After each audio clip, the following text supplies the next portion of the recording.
കോൺഗ്രസ്സുകാരനിലേക്ക് സ്വാഗതം. ഇന്ന് വളരെ രസകരമായ ഒരു എപ്പിസോഡാണ്. രസകരമായ ഒരു ഗസ്റ്റുമാണ് നമുക്കുള്ളത്. കാരണം മലയാളികളെല്ലാം നെഞ്ചിലേറ്റിയ ഒരു ബ്യൂറോക്രാറ്റാണ് നമുക്കിന്നുള്ളത്. ശരിക്കും പറഞ്ഞു കഴിഞ്ഞാൽ മലയാളികളുടെ പ്രീതി പിടിച്ചുപറ്റാൻ ഭയങ്കര പ്രയാസമാണ്, എസ്പെഷ്യലി ബ്യൂറോക്രാറ്റ്സിന്. പക്ഷേ മലയാളികൾ ഒരേ സ്വരത്തിൽ കളക്ടർ ബ്രോ എന്ന് അത്ര പേഴ്സണലായിട്ട് ജെൻസി ലാംഗ്വേജിൽ പോലും വിളിച്ചു തുടങ്ങി ഐഡൻറ്റിഫൈ ചെയ്ത ആളാണ് ഇന്ന് നമ്മുടെ guest, Shri Prashant IAS. Thank you Prashant, thank you for being part of this thank you. Show. ഞാൻ പറയും, പണ്ട് മുതലേ നമ്മൾ തമ്മിൽ അറിയാമെങ്കിലും ഇങ്ങനൊരു ഷോയിൽ ഒരിക്കലും വരുമെന്ന് പ്രതീക്ഷിച്ചിട്ടില്ല. പക്ഷേ എങ്കിലും നമ്മൾ ഈ ഒരു പ്രോഗ്രാം അല്ലെങ്കിൽ ഈ ഒരു പോഡ്കാസ്റ്റ് നടത്തുമ്പോൾ നമ്മൾ ആദ്യം മുതൽ മനസ്സിൽ കണ്ടത് പോളിസി ബിൽഡിംഗ്, നേഷൻ ബിൽഡിംഗ്, ഇതിലൊക്കെ പൊളിറ്റീഷ്യൻസിനെക്കാളും പ്രൊഫഷണൽസിന് കുറേ റോള് പ്ലേ ചെയ്യാറുണ്ട്. അപ്പോൾ അതിൻ്റെ ഭാഗമായ ഒരു ടോക്കായി മാത്രം ഇതിനെ കണ്ടാൽ മതി. ഇതൊക്കെ പറഞ്ഞ് നമ്മൾ തുടങ്ങുന്നതിന് മുമ്പ് ഒരൊറ്റ കാര്യം കൊണ്ട് ചോദിക്കാറുണ്ട്. ഈ പ്രോഗ്രാമിൻ്റെ അല്ലെങ്കിൽ ഈ പോഡ്കാസ്റ്റിൻ്റെ പേര് കോൺഗ്രസ്സുകാരനാണ്. How do you define a കോൺഗ്രസ്സുകാരൻ? That's a difficult question. കാരണം കോൺഗ്രസ് എന്നുള്ള വാക്കിൻ്റെ അർത്ഥം ഇസ് ടു കോൺഗ്രിഗേറ്റ്. ആക്ച്വലി ഒരുമിച്ച് വരിക, കൂട്ടായ്മ എന്നുള്ള വാക്കാണ് ശരിക്കത് പ്രതിനിധാനം ചെയ്യുന്നത്. That is what it conveys. അപ്പോൾ ഒരു പാർട്ടി എന്നുള്ളതിനെക്കാട്ടിലും ടു കം ടുഗെദർ എന്നുള്ള അർത്ഥത്തിലായിരിക്കും I believe you must also be using it. Even though I know you have very clear different party, definitions, different definitions and all that. ഇപ്പോൾ CPM-ന്റെ ഒരു സമ്മേളനം കൂടിയാലും അതിനെ പാർട്ടി കോൺഗ്രസ് എന്ന് വിളിക്കും, അല്ലേ? ഇത് കോൺഗ്രസ് ഇസ് ടു കോൺഗ്രിഗേറ്റ്. അപ്പം പക്ഷേ എനിക്ക് തോന്നുന്നത് താങ്കളിത് ചെയ്യുമ്പോൾ you try to imbibe the principles of the Congress party because you are part of it. And I think ഈ പൊളിറ്റിക്സിൽ ഈ നമ്മൾ പൊളിറ്റിക്സ് എന്ന് മാത്രമല്ല ജനറലി തന്നെ ഡിസ്കോഴ്സ് ഈസ് വെരി ഇമ്പോർട്ടൻറ്റ്. അപ്പോൾ നമ്മൾ സംസാരിക്കണം, സംവേദിക്കണം, പാർട്ടി വ്യത്യാസം ഇല്ലാതെ ആൾക്കാർ പരസ്പരം സംസാരിക്കണം, വിനിമയം നടക്കണം എന്നാണ് എനിക്ക് തോന്നിയിട്ടുള്ളത്. ഇന്നത്തെ കാലഘട്ടത്തിൽ പലപ്പോഴും അവൻ കോൺഗ്രസ്സുകാരനാണ്, അല്ലെങ്കിൽ അവൻ CPM കാരനാണ്, അവൻ BJP ആണ്, അത് അങ്ങനെ പോലും പറയില്ല, അവൻ സംഘിയാണ്, കോങ്ങിയാണ്, അന്തംകമ്മിയാണ്, ഇങ്ങനെയൊക്കെയാണ് പറയുക. അപ്പം തന്നെ അപമാനിച്ച് വിടുക എന്നുള്ളതാണ്. എന്നിട്ട് സംസാരിക്കാതിരിക്കാനുള്ള, അല്ലെങ്കിൽ സംവേദിക്കാതിരിക്കുക, അല്ലെങ്കിൽ അവർ സംവേദിച്ചാൽ എന്തെങ്കിലും അഭിപ്രായം പറഞ്ഞാൽ അതിനെ അടച്ച് ആക്ഷേപിക്കുക എന്നുള്ള ആ ഒരു സബ് കൾച്ചർ കേരളത്തിൽ ഉണ്ട് എന്നുള്ള ഭയങ്കരമായിട്ടത് വളർന്നുകൊണ്ടിരിക്കുക. ഇപ്പോൾ ഉദാഹരണം പറയുകയാണെങ്കിൽ ഒരു കാലഘട്ടത്തിൽ, ഇപ്പോൾ കുറേയൊക്കെ കുറഞ്ഞു, എന്നാലും ഒരു കാലഘട്ടത്തിൽ ഇന്നും ചിലയിടത്ത് ഒരു പാർട്ടിയുടെ ആധിപത്യം, ഒരു പൊളിറ്റിക്കൽ വ്യൂ പോയിൻ്റ് ഉള്ള ഒരു സംഘടനയുടെ ആധിപത്യം ജനങ്ങളുടെ പുറത്ത് അടിച്ചേൽപ്പിക്കാൻ വേണ്ടി ഒരു ടെറിട്ടറി, ഒരു ഗ്രാമം ആയിക്കോട്ടെ, ഒരു ഏരിയ ആയിക്കോട്ടെ, അതിനെ ഇപ്പോൾ പാർട്ടി ഗ്രാമോ അങ്ങനെയൊക്കെ പറഞ്ഞിട്ട് വെച്ചവർ പാർട്ടി ഉപയോഗിച്ച് അവിടെ വേറൊരു ചിന്താഗതിയുള്ളവരെ അനുവദിക്കില്ല. അവരുടെ ആശയം അവിടെ പറയാനോ അവതരിപ്പിക്കാൻ പോലും അവസരം കൊടുക്കില്ല, അവിടെ ക്യാമ്പയിൻ ചെയ്യാൻ സാധിക്കില്ല. അങ്ങനെ പല രീതിയിലും അതിൽ സ്ഥാനാർത്ഥി, ചില കോളേജുകളിലൊക്കെ നമ്മൾ പഠിക്കുമ്പോഴും ഇന്നും അതെ ഉണ്ടല്ലോ, ചിലയിടത്ത് ഒരു പർട്ടിക്കുലർ പാർട്ടിയുടെ കുത്തകയാണ്, കോട്ടയാണെന്നൊക്കെ പറയും. ബാക്കി ആരും ഇത് ഭയങ്കര അഭിമാനത്തോടെയാണ് പറയുന്നത്. ഇത് ശരിക്കും പ്യുവർ ഫാസിസമാണെന്ന് കുട്ടികളും മനസ്സിലാക്കുന്നില്ല, ഇതിൽ ഉൾപ്പെട്ട ആൾക്കാർ മനസ്സിലാക്കുന്നത്. നിങ്ങൾ പറയുന്നതും ചെയ്യുന്നതും സത്യത്തിൽ ഒരു മഹാവൃത്തിയായിട്ട് വളരെ റിഗ്രസീവായിട്ടുള്ളൊരു തോട്ടാണ്. ജനാധിപത്യത്തിനകത്ത് അതിൻ്റെ സ്ട്രെങ്ത് എന്ന് പറഞ്ഞാൽ മറ്റേ ഒരു വ്യത്യസ്തമായിട്ടുള്ള അഭിപ്രായം പറയുന്ന ഒരാളും കൂടെ ഉണ്ടാവണം. എന്നിട്ട് അയാളുമായിട്ടും സംവേദിച്ചിട്ട് നിങ്ങളുടെ ആശയത്തിൻ്റെ മേൽക്കോയ്മയാണ് വരേണ്ടത്. നിങ്ങളുടെ ആശയം അത്രയും നന്നായിരിക്കണം. അപ്പോഴേ ആശയത്തെ മറ്റൊരു ആശയം വെച്ച് തോൽപ്പിക്കാൻ സാധിക്കുകയുള്ളൂ. അതാണ് യഥാർത്ഥത്തിൽ വേണ്ടുന്ന ഒരു ജനാധിപത്യം. അതിന് പകരം കായികമായിട്ടുള്ള ശക്തി ഉപയോഗിച്ചിട്ട് വെട്ടി കൊല്ലാൻ പോലും മടിയില്ല, കൊന്നിട്ടാണെങ്കിലും ആ ഒരു ഏരിയ പിടിച്ചെടുക്കുക, ഭയപ്പെടുത്തുന്ന രാഷ്ട്രീയം അല്ലേ? അത് ഭയങ്കര ട്രൈബൽ ഇൻസ്റ്റിങ്ക്റ്റ് ആണ് ശരിക്കും. വളരെ അപരിഷ്കൃതമായിട്ടുള്ള, പ്രാകൃതമായിട്ടുള്ള ഏതോ കാലഘട്ടത്തിൽ വെരി പ്രിമിറ്റീവ് ആ ഒരു രീതിയിൽ ഇന്നും പലയിടത്തും നമുക്ക് കാണാം. അതിൻ്റെ അതേ രീതിയിലുള്ള ഒരു ഹൈടെക് ആവിഷ്കാരമാണ് നമ്മൾ ഓൺലൈനിൽ കാണുന്നത്. സൈബർ അറ്റാക്ക് ഒന്നും അല്ല, ഇത് ശരിക്ക് പ്ലാൻഡ് ആയിട്ടുള്ള ലിഞ്ചിങ് ആണ്. സൈബർ ലിഞ്ചിങ് ആണ്. അതും ഒരു കൊലപാതകം തന്നെയാണ്. അതായത് നിങ്ങൾ രാഷ്ട്രീയത്തിൽ നിങ്ങൾക്ക് യോജിപ്പില്ലാത്ത ഒരാളെ വെട്ടിക്കൊലപ്പെടുത്താൻ വേണ്ടി ഗൂഢാലോചന നടത്തിയിട്ട് അല്ലെങ്കിൽ ബോംബെറിയാനൊക്കെ നിങ്ങൾ ചെയ്യില്ലേ, അതിൻ്റെ മറ്റൊരു വകഭേദമാണ് ഗ്രൂപ്പുകളിൽ ഇരുന്ന് ഗൂഢാലോചന നടത്തി നമുക്ക് ഇന്ന ആക്രമിച്ചില്ലായ്മ ചെയ്യാം, ഇയാളെ ഫിനിഷ് ചെയ്യാം എന്നൊക്കെ പറഞ്ഞ് ക്യാപ്സ്യൂളുകളൊക്കെ വിതരണം ചെയ്തിട്ട് പൊയ്ക്കോ എന്ന് പറയുന്നത്. ഇറ്റ്സ് ആക്ച്വലി ഒരു ഗുണ്ടായിസം തന്നെയാണ്. ഇപ്പം ഇതൊരു ഡിസ്കോഴ്സില്ലായ്മയും ഡെമോക്രസി ഇല്ലാതാവുന്നതിൻ്റെയും ലക്ഷണമാണ്. And this is actually very dangerous. നമ്മളൊരു സബ് കൾച്ചറായിട്ട് ഇത് ഇവോൾവ് ചെയ്ത് വരികയാണ്. ഇത് ചില രാഷ്ട്രീയ ചിന്താഗതിയായിട്ട് ചേർന്ന് നിൽക്കുന്നവർ ഇതിനെ വളരെയധികം പ്രോത്സാഹിപ്പിക്കുന്നുമുണ്ട്. അഭിമാനത്തോടെ ഇങ്ങനത്തെ കുറേ കടന്നൽ കൂടുകളെ മെയിൻറ്റെയിൻ ചെയ്യുന്നത് അഭിമാനമായിട്ട് കാണുന്നുണ്ട്. ശരിക്ക് just think of it, what are we doing? നമ്മളെ ആ ഒരു സബ് കൾച്ചർ വളർത്തിക്കൊണ്ടുവരുന്നത് somebody should do a study on this actually. ഇത് എങ്ങനെയാണ്, എങ്ങോട്ടാണ് നമ്മുടെ സമൂഹത്തിനെ കൊണ്ടുപോകുന്നത് എന്നുള്ളത്. കാരണം അഭിപ്രായം പറയാൻ പേടിക്കും ആൾക്കാർ. മാത്രമല്ല ചർച്ചകൾ പോലും ആർഗ്യുമെൻറ്റ്സ് അല്ല എന്നുണ്ടെങ്കിൽ we are not debating on anything അല്ലേ, we are arguing. The more you argue the more what you call negativity is been shed. അതെ, മാത്രം വ്യക്തിപരമായിട്ടാണ്. ഇപ്പം നിങ്ങളൊരു അഭിപ്രായം പറഞ്ഞു കഴിഞ്ഞാൽ ആ അഭിപ്രായത്തെക്കുറിച്ച് പറയില്ല, മറിച്ച് ഒന്നുകിൽ നിങ്ങൾ മറ്റേതിനെ പറ്റി പറഞ്ഞോ, നിങ്ങൾ മറ്റേ ആളല്ലേ, നിങ്ങൾ ഭാവിയിൽ ഇന്നടുത്ത് ഇങ്ങനെ ചെയ്യാൻ പോകുന്ന ആളല്ലേ, നിങ്ങൾ ഒരു ചാപ്പ കുത്തിയിട്ട് സംഗീന്നോ കൊങ്ങിന്നോ എന്തെങ്കിലും ഒരു സാധനം കുത്തി വെച്ചിട്ട് and then this is not how you have a discourse. ഒരു മാന്യമായിട്ടുള്ള ഒരു ഒരു ഒരു ഒരു ഡിബേറ്റ് എങ്ങനെയാണെന്ന് മനസ്സിലാവാത്ത വിധത്തിൽ സമൂഹം അതപ്പതിച്ച് പോകുന്നതാണ് കാണുന്നത്. ആൻഡ് അത് വളരെ അഭിമാനത്തോടെ കൊണ്ടുപോയി നടക്കുന്ന കാണുമ്പോഴാണ് കഷ്ടം തോന്നുന്നത്. വളരെ എഡ്യൂക്കേറ്റഡ് ആയിട്ടുള്ള ആൾക്കാർ, വളരെ എഡ്യൂക്കേറ്റഡ് ആയിട്ടുള്ള, ഇൻഫാക്റ്റ് കഴിഞ്ഞ ദിവസം ഡോക്ടർ ബി അശോക് അദ്ദേഹമായിട്ട് സംസാരിക്കാൻ, അദ്ദേഹം ഒരു അഭിപ്രായം ഈയിടെയും കണ്ട് പറഞ്ഞതിന്, വളരെ എഡ്യൂക്കേറ്റഡ് ആയിട്ടുള്ള റിട്ടയർ ചെയ്തിട്ടുള്ള ഒരു മെഡിക്കൽ കോളേജ് ഒരു ഡോക്ടറാണ്. അദ്ദേഹം എഴുതി വെച്ച പുലഭ്യം എന്ന് പറഞ്ഞു കഴിഞ്ഞാൽ he was saying this in some podcast. നമ്മുടെ ആ ഒരു subculture, you are developing a subculture which is like this. Educated ആയാലും എന്തായാലും കുഴപ്പമൊന്നുമില്ല, ഒരു പെർട്ടിക്കുലർ ഐഡിയോളജിയിൽ you are entitled to abuse, you are entitled to attack, you are entitled to give dog whistle to others, you are entitled to cyber lynch and kill people online. ഇപ്പോൾ ഇതിൻ്റെ വകഭേദങ്ങളാണ് physical violence, അല്ലെങ്കിൽ civil death പ്രഖ്യാപിച്ച് കളയുന്നൊക്കെ പറയുന്നത്. പണ്ട് സ്റ്റാലിൻ്റെ കാലത്ത് ഉണ്ടായിരുന്നതാണ്. അപ്പോൾ അതേ സംഭവങ്ങൾ നമ്മൾ സൈബർ സ്പേസിലേക്ക് വന്നിരിക്കുന്നത്. ഇത് ഡേഞ്ചർ സൈൻ, ഭയങ്കര ഇൻറ്റൻസ് ടോക്സിസിറ്റിയാണ് ഇത് പരത്തുന്നത്. ആ സൈബർ സ്പേസിൽ ചിന്തിക്കുന്നവർ, ബോധമുള്ളവർ, അവരൊന്നും പിന്നെ ആശയവിനിമയം നടത്തില്ല, അവർ ചുരുങ്ങും, അവർ ഇതിൽ നിന്ന് മാറും.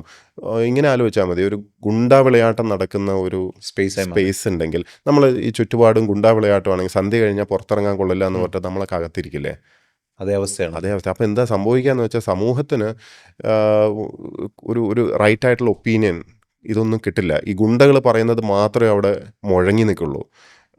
അതായത് നമ്മുടെ സ്ട്രീറ്റ്സ് മുഴുവനും ഗുണ്ടകൾ കൈയടക്കി വെച്ച് കഴിഞ്ഞാൽ പുറത്ത് മാന്യന്മാരാരും ഇറങ്ങില്ല എന്ന് പറയില്ലേ? Same thing.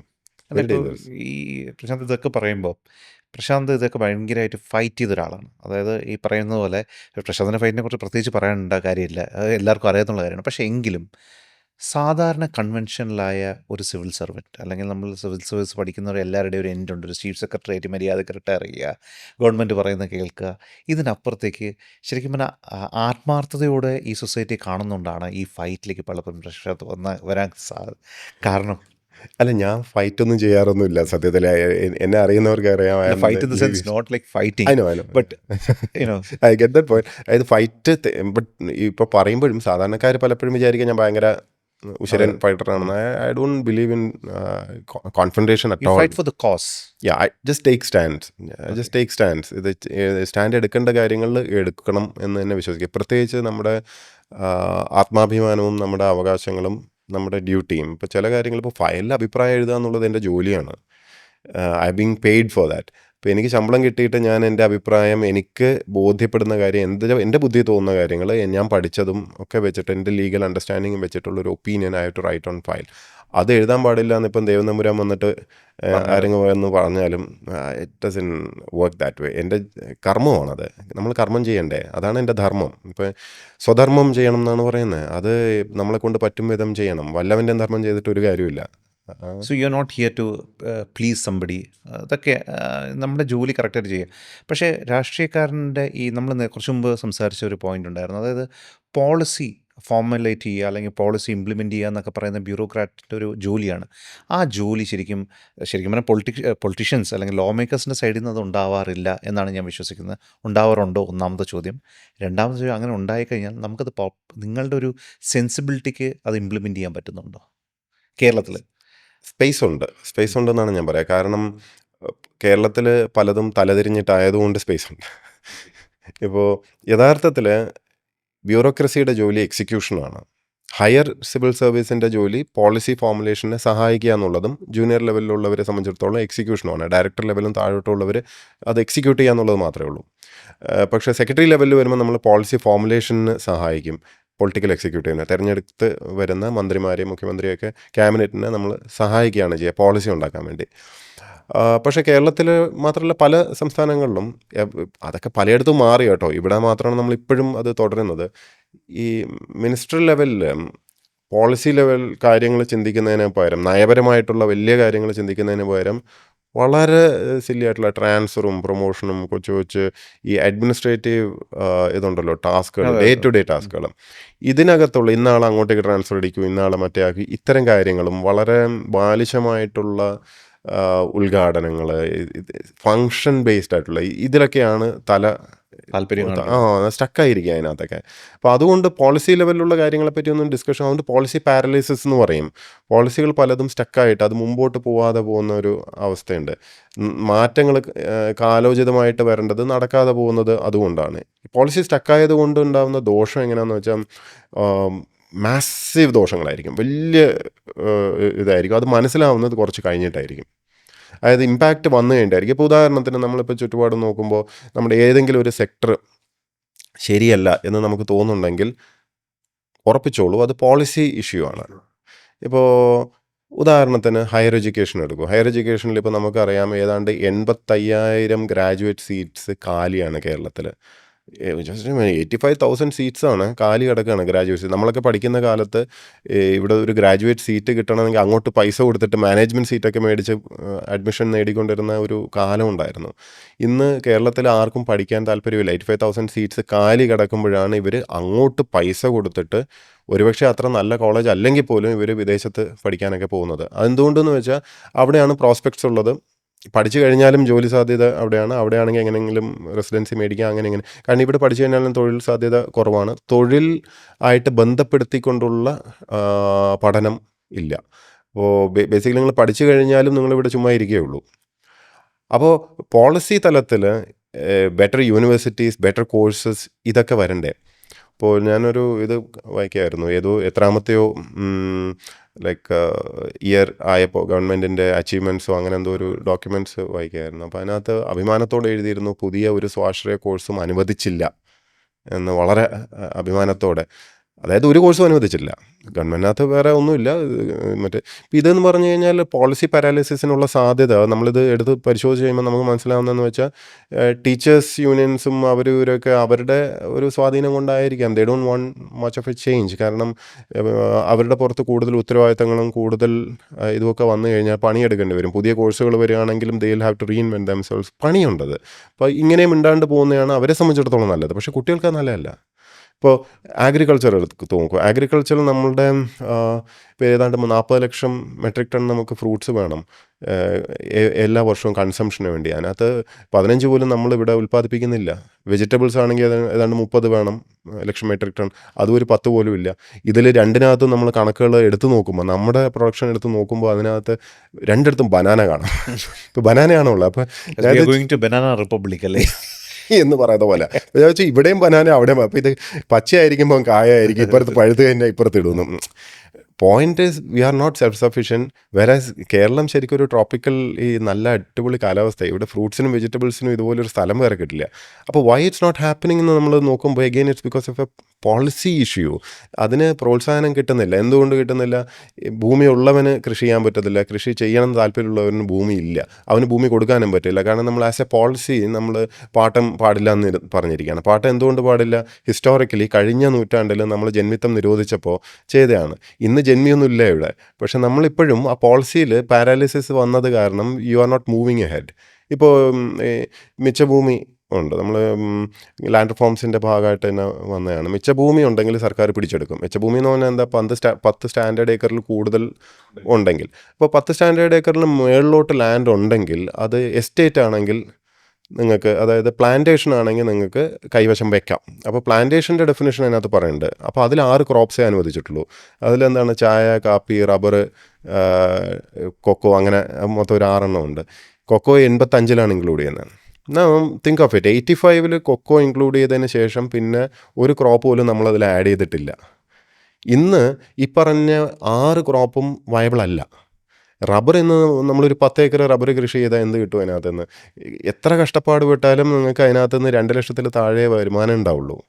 ഭയങ്കര നഷ്ടമാണ്. ഇപ്പോൾ വെട്ടാൻ ആളെ കിട്ടണം, അങ്ങനെ 100 പലതും അബാൻഡൻ ചെയ്തിരിക്കുക.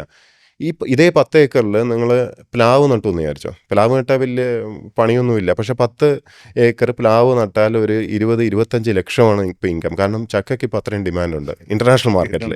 പക്ഷേ നിങ്ങൾ ഇത് റബ്ബർ മാറ്റിയിട്ട് ചക്ക വെച്ചു എന്ന് വിചാരിച്ചോ, മിച്ച ഭൂമി കേസിൽ നിങ്ങൾ ഭൂമി എടുത്തുള്ളൂ. റംബുട്ടാൻ,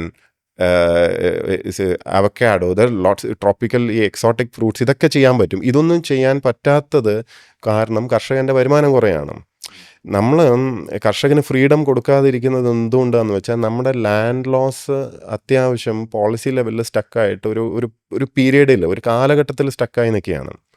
ആൻഡ് ഈവൻ ലൈക്ക് പുതിയ ലോസ് ഉണ്ടാക്കുമ്പോഴും ഈ പോളിസി ലെവലിലുള്ള ഒരു mind application is so important. ഈ look at paddy wetland act. ഈ നമ്മളിവിടുത്തെ പാഡി മുഴുവൻ സംരക്ഷിക്കാൻ വേണ്ടി ഉണ്ടാക്കിയതാണെന്നാണ്. അപ്പോൾ പാഡി ഒരു സവിശേഷപ്പെട്ട ഒരു ദിവ്യമായ എന്തോ ഒന്നാണെന്നുള്ള ധാരണ എന്തുകൊണ്ടോ നമ്മളെ പൊതു സമൂഹത്തിനും ഉണ്ട്. കാവ്യാത്മകമായിട്ട് പുഞ്ചവേലൊക്കെ കാണുമ്പോൾ പച്ചപരവതാനെ വിരിച്ച് അതൊക്കെ കാണണം. അതൊക്കെയാണ് നമ്മൾ പറയുന്നത്. പീപ്പിൾ ഡോണ്ട് അണ്ടർസ്റ്റാൻഡ് മോണോക്രോപ്പാണത്. Just like any other monocrop, it is unscientific, ecologically മോശമാണ്. ഇത് ഒരു വലിയ പുണ്യപ്രവൃത്തിയൊന്നും അല്ല. ഇന്ന് കാണുന്ന ഈ പാഡി ഫീൽഡ് മുഴുവൻ പ്രകൃതിദത്തമായിട്ടുള്ളതൊന്നും അല്ല. യഥാർത്ഥത്തിൽ അവിടെ വെട്ടിനിരത്തി ഉണ്ടാക്കിയതാണ്.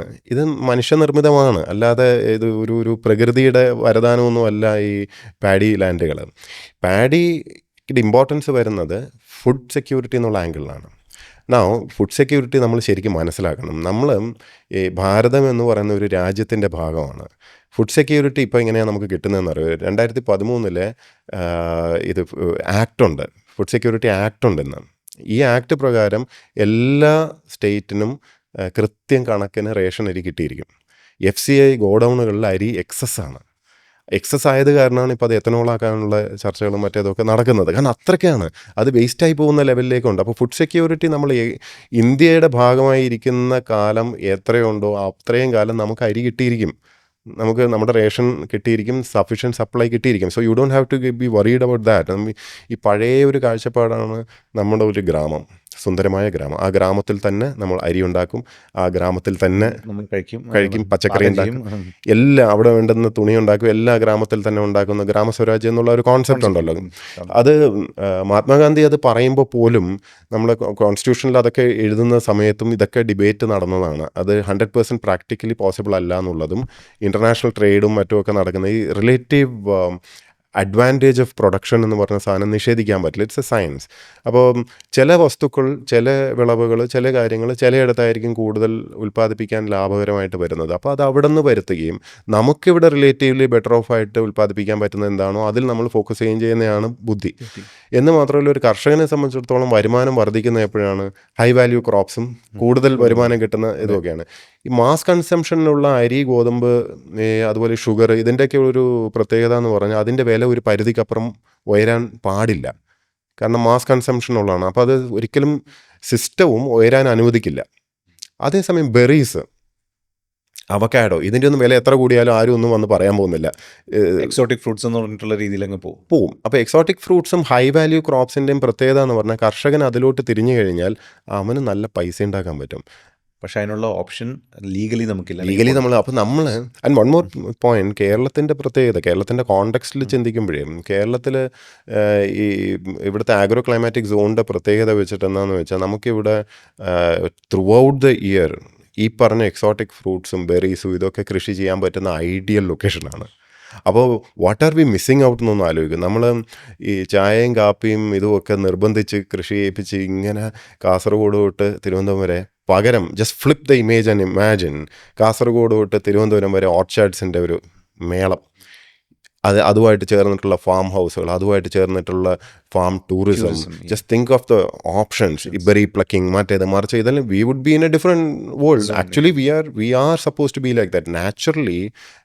സയൻറ്റിഫിക്കലി സ്പീക്കിംഗ്, ഇൻ്റർക്രോപ്പിങ്ങും ഇത്തരത്തിലുള്ള എന്താ പറയുക, ഒരു മോണോക്രോപ്പ് സിസ്റ്റത്തിൽ നിന്ന് മാറിയിട്ട് സസ്റ്റൈനബിളായ ഓപ്ഷൻസാണ് നമ്മൾ. അല്ലാതെ ഒറ്റ പെർട്ടിക്കുലർ സ്ട്രെയിനോ ഒരു ചെടിയോ മാത്രം വെച്ച് ചെയ്യാൻ അതൊക്കെ കഴിഞ്ഞു. You have to move on.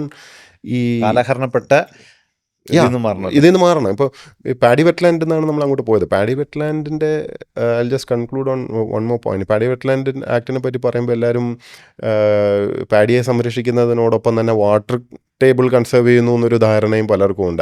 Actually water table conserve ചെയ്യാൻ ഏറ്റവും ബെസ്റ്റ് നല്ല കുളം കുഴിക്കുക എന്നുള്ളതാണ്, ലേക്കുകൾ ഉണ്ടാക്കുക എന്നുള്ളതാണ്. ഇതൊക്കെയാണ് പോളിസീസ് ഉണ്ടാക്കണം. Other policies to do that. Other crops also who do the same impact. ഒരു താമരക്കുളം ഉണ്ടായാലും അവിടെ ചെമ്മീൻ വളർത്തിയാലും വരും. ഇങ്ങനെ there are multiple options. You don't have to force ഫാമറിൻ്റെ ഇൻകം അല്ലെങ്കിൽ any citizen who wants to do something. കർഷകനായിക്കോട്ടെ ബിസിനസ്സുകാരനായിക്കോട്ടെ അവന് സ്വാതന്ത്ര്യം കൊടുക്കണം. അതാണ് ലോകമെമ്പാടും വികസനം സാധ്യമാക്കുന്നത്. ഫ്രീഡം ഫോർ സിറ്റിസൻസ് ആണ്. അല്ലാതെ സർക്കാർ കയറി നിയന്ത്രിച്ചും കൺട്രോൾ ചെയ്തും എന്തൊക്കെ ചെയ്യാൻ നോക്കുന്നു അതൊക്കെ അബദ്ധമാവത്തുള്ളൂ. കാരണം പെർഫെക്റ്റായിട്ട് ഗവൺമെൻറ്റിന് ചെയ്യാനും പറ്റില്ല.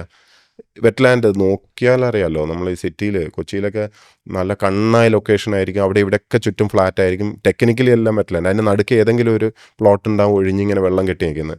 അപ്പോൾ അത് അന്വേഷിച്ചാൽ പറയും വെറ്റ്ലാൻഡാണ്. അപ്പോൾ അപ്പുറം ഇപ്പുറമൊക്കെ ഉള്ളതോ അന്നേരം പറഞ്ഞാൽ അവർക്ക് നല്ല പിടിയുണ്ടായിരുന്നു സാറേ എന്ന് പറയും.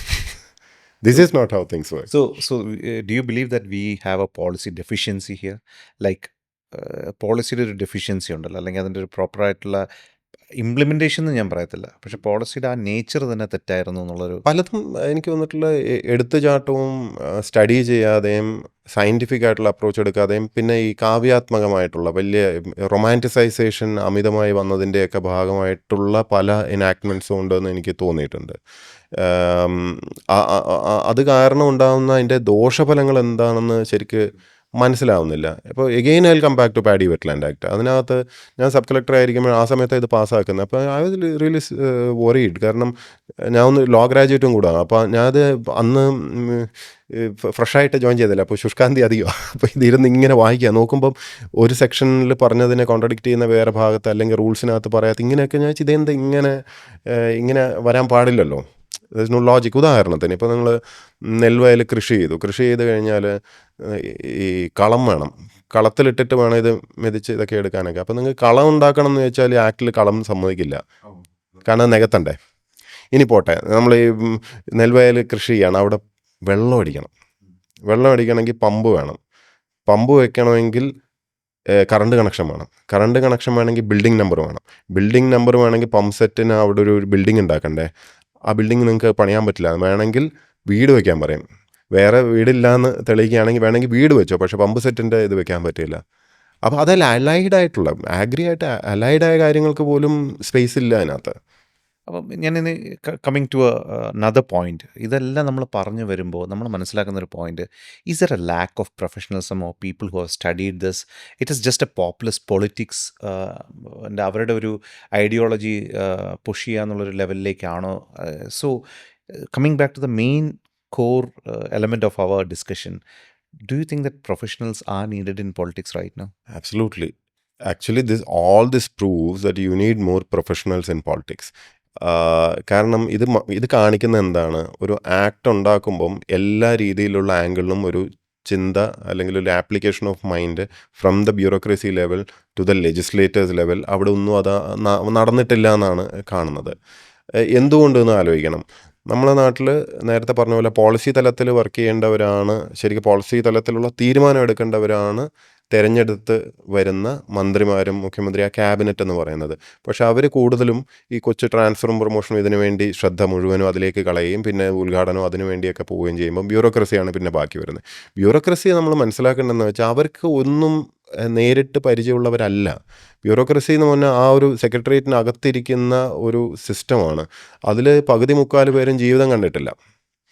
ഫയലുകളിൽ മാത്രമാണ് ഈ കാണുന്ന കാര്യം മനസ്സിലാക്കുന്നത്. ഇപ്പോൾ ഹെൽത്ത് ഡിപ്പാർട്ട്മെൻറ്റിനെ പറ്റിയുള്ളൊരു ഫയൽ വരുമ്പോൾ അവർ ആശുപത്രിയിലെ ഒരു യാഥാർത്ഥ്യങ്ങളെ പറ്റിയൊന്നും വലിയ ബോധവാന്മാരൊന്നും ഉണ്ടാവില്ല. തമാശ പറയാനുണ്ട്, ഈ നമ്മൾ ഇതുണ്ടല്ലോ വെന്റിലേറ്റർ സ്ഥാപിച്ച് ഒരു ഒരു ഒരു എന്താ പറയുക ICU യൂണിറ്റ് എല്ലാം സെറ്റാക്കി, അത് കഴിഞ്ഞ് ഇനി അത് മെയിൻറ്റെയിൻ ചെയ്യാൻ വേണ്ടി അവിടെ ഒരു എയർ കണ്ടീഷനും ഫെസിലിറ്റിയൊക്കെ വേണം. അതുമായിട്ട് ബന്ധപ്പെട്ടുള്ള ഫണ്ട് ചോദിച്ചുകൊണ്ട് ഫയൽ വന്നപ്പം ഫയലിൽ എഴുതിയെന്ന് പറയുന്നതാണ്, വെന്റിലേറ്റർ ഉള്ള മുറിയിൽ എന്തിനാണ് AC വയ്ക്കുന്നതാണ്. വെന്റിലേറ്റർ ഇല്ലേ? ഭയങ്കര ലിറ്ററൽ മീനിങ് എടുത്ത ഒരു ഉദ്ദേശം. അത് കുറ്റം പറയാൻ പറ്റില്ല, തമാശക്ക് പറയുന്നതായിരിക്കാം, ദൈവത്തിന് അറിയാം, ശരിക്കും എഴുതിയിട്ടുണ്ടെന്നും അറിയില്ല. പക്ഷേ ഇതിനകത്തെ പോയിന്റ് എന്ന് പറഞ്ഞാൽ ദിസ് ഈസ് ആക്ച്വലി റിയൽ. ആ ഒരു യാഥാർത്ഥ്യങ്ങൾ, ഫീൽഡിലുള്ള യാഥാർത്ഥ്യങ്ങൾ മനസ്സിലാക്കാത്തവർ ഫയലിൽ മാത്രം തീരുമാനങ്ങൾ എടുക്കുമ്പോൾ ഉണ്ടാകുന്ന ഒരു പ്രശ്നമാണ്. സോ ബ്യൂറോക്രാറ്റ്സിന് പൂർണ്ണമായിട്ടും ഇത് വലിയ ശരിയാക്കുന്നൊന്നും നിങ്ങൾ പ്രതീക്ഷിക്കരുത്. ഫീൽഡിൽ നിന്ന് വരുന്ന റിപ്പോർട്ടുകളെ അധികരിച്ചിട്ട് പോളിസി തലത്തിലുള്ള തീരുമാനം എടുക്കാനുള്ള ഒരു ശേഷി പൊളിറ്റിക്കൽ ലീഡർഷിപ്പിന് വരണമെങ്കിൽ political leadership should know something. അവർക്ക് നോളജ് വേണം. അപ്പോൾ ഈ നോളജും പ്രൊഫഷണലിസവും ഒക്കെ പറയുമ്പോൾ പലരും പറയും, ഓ അതിൻ്റെ ഒന്നും വലിയ കാര്യമൊന്നുമില്ല, ജനങ്ങൾക്ക് ഇഷ്ടമായാൽ മതി എന്ന് പറയും. നമ്മൾ മനസ്സിലാക്കേണ്ടതെന്ന് പറഞ്ഞാൽ നമ്മളെ നാട്ടിലുള്ള ഇലക്ട്രൽ പൊളിറ്റിക്സ് എങ്ങനെയാണ്. നമ്മുടെ നാട്ടിലൊരു MLA യോ MP യോ വാർഡ് മെമ്പറോ ഒക്കെ ജയിക്കാൻ സാധ്യത കൂടുന്നത് എപ്പോഴാണ്? 1-to-1 പരിചയം ഉണ്ടാകുമ്പോഴാണ്. അപ്പോൾ പരമാവധി ആൾക്കാരുമായിട്ട് ബന്ധം സ്ഥാപിച്ചു കഴിഞ്ഞാൽ നിങ്ങൾക്ക് ജയിക്കാം. നിങ്ങൾക്ക് അറിവ് വേണമെന്നൊന്നുമില്ല. നിങ്ങൾ നല്ലൊരു ലെജിസ്ലേറ്ററോ ഒരു നല്ല നിയമം മനസ്സിലാക്കി അതിനെപ്പറ്റി ആർഗ്യൂ ചെയ്യാൻ അറിയുമോ ഒന്നും വേണ്ട. നല്ല അഡ്മിനിസ്ട്രേറ്റർ ആവുകയേ വേണ്ട, ഒന്നും വേണ്ട. പക്ഷെ നിങ്ങൾക്ക് ഏറ്റവും കൂടുതൽ ആൾക്കാരുമായിട്ട് ബന്ധം വേണം. നമ്മുടെ അറ്റൻഷൻ സ്പാൻ എന്നൊക്കെ പറയില്ലേ, കുറച്ചേ ഉള്ളൂ. പക്ഷേ ഇത് വളരെ വൈഡായിട്ട് കുറേ പേരുമായിട്ട് ഒരേ സമയത്ത് നല്ല രീതിയിൽ ബന്ധം സ്ഥാപിക്കാൻ സാധിച്ചിട്ടുണ്ടെങ്കിൽ, വ്യക്തിബന്ധം ഉണ്ടെന്ന് അവർക്ക് തോന്നുന്നുണ്ടെങ്കിൽ, ഏറ്റവും കൂടുതൽ കല്യാണങ്ങൾക്കും മരണങ്ങൾക്കും എല്ലാം വീട്ടിൽ പോകുന്ന ഒരാളുണ്ടെങ്കിൽ അയാൾ നല്ല ലെജിസ്ലേറ്ററുമാണ് അല്ലേ. നല്ല, അപ്പോൾ അയാൾ തിരഞ്ഞെടുക്കപ്പെടും എന്നുള്ളതിൽ ഉറപ്പാണ്. കാരണം സാധാരണ വോട്ടിംഗ് ബിഹേവിയർ അങ്ങനെയാണ്. വോട്ടിംഗ് ചെയ്യുമ്പോൾ നിങ്ങളെ ബാധിക്കുന്ന ഏറ്റവും വലിയ വിഷയം എന്താണെന്ന് ചോദിച്ചു കഴിഞ്ഞാൽ നമ്മൾ വിലക്കയറ്റം പറയും, അഴിമതി പറയും, ഇതൊക്കെ പറയും. പക്ഷെ വോട്ട് ചെയ്യുന്നത് എന്തുകൊണ്ടാണെന്ന് ചോദിച്ചു കഴിഞ്ഞാൽ ഇതൊന്നും ആയിരിക്കില്ല, അറിയാന്നുള്ളതാണ്. ഞാൻ വിളിച്ച് പറഞ്ഞ അയാൾ കാര്യം ചെയ്യും. അതും വേറൊന്നാണ്, വിളിച്ച് പറഞ്ഞിട്ട് അല്ലെങ്കിൽ ഞാൻ പോയി അദ്ദേഹത്തെ കണ്ടാൽ അദ്ദേഹം ഒരു കാര്യം ചെയ്തു തരും. എന്ത് കാര്യം ചെയ്തു തരും? നേർവഴിയിൽ ചെയ്യാൻ പറ്റാത്തൊരു കാര്യം ചെയ്തു തരാനുള്ള കപ്പാസിറ്റി ഉണ്ട്. അതാണ്. അപ്പോൾ അതൊന്നും ചെയ്യാൻ പറ്റാത്ത ആൾക്കാരെ ഒരു ഗുണമില്ല എന്ന് പറയും. അയാളെ കൊണ്ട് എന്താ കാര്യം? കാരണം അയാൾ പറയുന്ന എല്ലാം നിയമപ്രകാരം ചെയ്യാനാണ്, ഒരു കാര്യം. പക്ഷേ നമ്മൾ ഈ ബ്യൂറോക്രാറ്റ്സ് കുറേ പേര് പിന്നെ ആഫ്റ്റർ ദെയർ അവരുടെ എന്ത് പറയാനായിട്ട് സർവീസ് കഴിഞ്ഞിട്ട് പൊളിറ്റിക്സിലേക്ക് വന്നിട്ടുണ്ട്. പക്ഷെ അവർക്കും ഈ പറയുന്നൊരു ലെവലിൽ അവരും ഇതൊക്കെ കണ്ടിട്ട് ഇതിനൊരു മാറ്റം ഉണ്ടാവണമെന്ന് വിചാരിച്ചിട്ട് വരുന്നതാണല്ലോ. അവർക്ക് മാറ്റം ഉണ്ടാക്കാൻ പറ്റുന്നില്ല. അതെനിക്കറിയില്ല. ഇപ്പോൾ ബ്യൂറോക്രസിയിൽ നിന്ന് പൊളിറ്റിക്സിലേക്ക് വരുന്ന എല്ലാവരും ഒരു മാറ്റം കൊണ്ടുവരാൻ വേണ്ടിയും നന്മയ്ക്ക് വേണ്ടിയും വരുന്നതാണോ എന്നുള്ളത് ഐ ഹാവ് മൈ ഡൗട്ട്സ്. കാരണം ബ്യൂറോക്രസിയിലോട്ട് വരുന്നതിൽ തന്നെ നല്ലൊരു വിഭാഗം പേരും അധികാരം കൊതിച്ചിട്ട് വരുന്നവരാണ്. അവർ ഈ ബ്യൂറോക്രസി വഴി കൂടുതൽ അധികാരം കിട്ടുമോ എന്ന് അന്വേഷിച്ചിട്ട് പോകുന്ന പോലെയാണ് എനിക്ക് തോന്നിയത്. പ്രത്യേകിച്ച് റിട്ടയർ ചെയ്യുമ്പോൾ, അങ്ങനെ ജനറലൈസ് ചെയ്ത് പറയല്ല, നല്ല രീതിയിലുള്ളവരൊക്കെ ഉണ്ടാവുമായിരിക്കും കേട്ടോ. പക്ഷേ പൊതുവേ പറയുകയാണെങ്കിൽ ആ അധികാരം വിട്ടൊഴിയാനുള്ളൊരു വിഷമം കൊണ്ടും കൂടെയാണ്. കണ്ടിന്യൂഷൻ ആണല്ലേ. അല്ലെങ്കിൽ ഭയങ്കര കോൺട്രിബ്യൂഷൻ വരണ്ടേ? അതെ അതെ, തീർച്ചയായിട്ടും അല്ലേ. പക്ഷേ ഇപ്പം ഞാൻ coming back to you, will you ever step into politics? Because I mean, you are very young, you have seen the flip side of it. Now don't you think that as a moral responsibility, if you come into politics, എനിക്ക് youngster ആയിട്ടുള്ള politicians, ഇപ്പോൾ അണ്ണാമലയാണെങ്കിലും കണ്ണൻ ഗോപിനാഥനാണെങ്കിലും നമുക്ക് examples ഉണ്ട്. Do you have such A thing in your mind? ഒന്നാമത്തെ കാര്യം, ഈ പൊളിറ്റിക്സിനകത്ത് വേണ്ടുന്ന ഒരു വല്ലാത്തൊരു ഡ്രൈവ് വേണം, ഭയങ്കരമായ ഡ്രൈവും. അധികാരം മാത്രമല്ല, വെരി കോമ്പറ്റേറ്റീവ് ഓൾസോ. മറ്റൊരാളുടെ മേലെ ഇങ്ങനെ ചവിട്ടി കയറുന്ന ഒരു സംഭവമുണ്ട് പൊളിറ്റിക്സിൽ. ഇഷ്ടമായാലും ഇല്ലെങ്കിലും it is there. That is politics. അതുകൊണ്ടാണല്ലോ നമ്മൾ ഓഫീസ് പൊളിറ്റിക്സ് എന്നൊക്കെ പറയുന്നത്. എവിടെയൊക്കെ ഇതുണ്ട് പൊളിറ്റിക്സ് എന്ന് പറഞ്ഞാൽ ഇറ്റ് റിക്വയർസ് ഒരു ഇതുണ്ട്. അപ്പോൾ അത് ഞാൻ അത്ര കംഫർട്ടബിൾ അല്ല അതിൽ, ഫസ്റ്റ് ഓഫ് ഓൾ. സെക്കൻഡ്, നമ്മൾ കേരളത്തിലെന്നല്ല ഇന്ത്യയിലുള്ള എന്ന് പറയാം, ഇന്ത്യയിലുള്ള ജനറൽ പൊളിറ്റിക്സിൻ്റെ രീതി എന്ന് പറഞ്ഞു കഴിഞ്ഞാൽ അവനവൻ്റെ പോസ്റ്ററും അതൊക്കെ അവിടെ ഒട്ടിക്കാൻ ശരിക്കും ആലോചിച്ച് എന്താ ചമ്മലാന്ന് ആലോചിച്ച് നോക്കും. അവനവൻ്റെ പോസ്റ്റർ അവിടെ ഇവിടെയൊക്കെ ഒട്ടിച്ച് ഇങ്ങനെ നടക്കുക, തൊഴുത്, എന്നിട്ട് പോയി നമ്മൾ തന്നെ നമ്മളെപ്പറ്റി പുഷ് ചെയ്യണം. നമ്മൾ തന്നെ ഇപ്പോൾ കോളേജിൽ ഇലക്ഷൻ നിൽക്കുമ്പോൾ പോലും എനിക്ക് ഭയങ്കര ഡിസ്കംഫർട്ടായിരുന്നു, പോയിട്ട് ചോദിക്കുന്നതും അതും ഇതൊക്കെ. I have been never comfortable with that. ചോദിച്ച് ഒരു സംഭവം why should you do that എന്നുള്ളതാണ്. ഒരു അഹങ്കാരത്തിൻ്റെ ഇതിലല്ല ഞാൻ പറയുന്നത്, അതിനകത്തൊരു അല്പത്തരൊന്നോ ചമ്മലോ അങ്ങനെ ഞാൻ അങ്ങനെ ജഡ്ജ് ചെയ്ത് പറയല്ല, പക്ഷേ എനിക്കങ്ങനെ ഫീൽ ചെയ്യും. I am not very comfortable with that. But how can you otherwise contribute? നമ്മൾ ഈ പറഞ്ഞത് ഒരു സോഷ്യൽ കൺസേൺ കൂടിയാണ്. If you are very sincere about this thing, how do you, എന്താണ് പ്രശാന്തിന് ഒരു സൊല്യൂഷൻ പറയാനുള്ളത് for this policy revamp or something? Is there something that you think you will be able to do as a movement or something like that?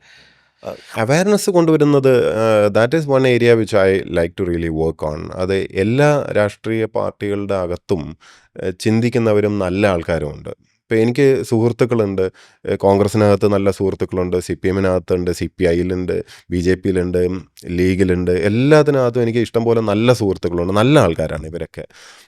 എല്ലാ പാർട്ടികളിലും കുഴപ്പക്കാരും ഒക്കെ ഉണ്ട്. പക്ഷേ ഈ നല്ല ആൾക്കാരെല്ലാവരും ഞാൻ ശ്രദ്ധിച്ചിട്ടില്ലെന്ന് പറഞ്ഞാൽ ദേ ഓൾ മീൻ ഗുഡ്. ഇവർക്ക് എല്ലാവർക്കും എന്തെങ്കിലും നല്ലത് സമൂഹത്തിന് വേണ്ടി ചെയ്യണം എന്നൊക്കെ ആഗ്രഹമുണ്ട്.